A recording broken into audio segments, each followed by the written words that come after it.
বিয়ের পর অনেকেই সারা জীবন একটা কথা বলতে থাকেন এবং আফসোস করে যান যে বিয়েতে ভালো ছবি নাই, বিয়েতে ভালো ছবি একটাও তোলা হয়নি।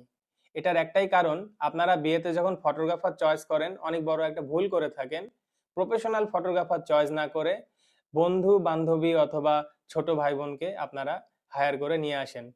যারা শখ করে ক্যামেরা কিনে তারা কিন্তু প্রফেশনাল ফটোগ্রাফার না। তাদের হাতে যতই লাখ টাকার দামি ক্যামেরা আপনি তুলে দেন, তারা কিন্তু প্রফেশনাল ফটোগ্রাফারের মতো আউটপুট বের করে নিয়ে আসতে পারবে না। তারা শখের ফটোগ্রাফার, শখে ক্যামেরা কিনে থাকে। টুকটাক বন্ধু-বান্ধবীর ছবি তুলতে পারে। বাট ওয়েডিং এর ক্ষেত্রে প্রফেশনাল সেটআপ প্রয়োজন, অভিজ্ঞতা প্রয়োজন রয়েছে। আপনার বন্ধু-বান্ধবী আপনার বিয়েতে গিয়ে বা আপনার ভাই-বোনের বিয়েতে গিয়ে তারা প্রোগ্রাম এনজয় করবে। তারা হাসি ঠাট্টা করবে। সেইটা করতে গিয়ে দেখবেন গুরুত্বপূর্ণ মোমেন্ট গুলা মিস করে যাবে। কিন্তু একজন প্রফেশনাল ফটোগ্রাফার শুধুমাত্র বিজনেসের জন্য কিন্তু প্রোগ্রামে যায় না। তারা টার্গেট করে ভালো একটা প্রোগ্রাম দিতে পারলে লং টাইম বিজনেসে টিকে থাকা যাবে। তাদের একটা দায়িত্ব রয়েছে। তারা জানে যে কিভাবে ক্লায়েন্টকে খুশি করতে হয়, হ্যাপি করতে হয়, প্রত্যেকটা মোমেন্ট কিভাবে ক্যাপচার করতে হয়।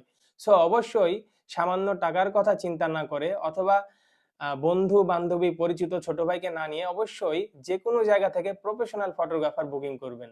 ধন্যবাদ।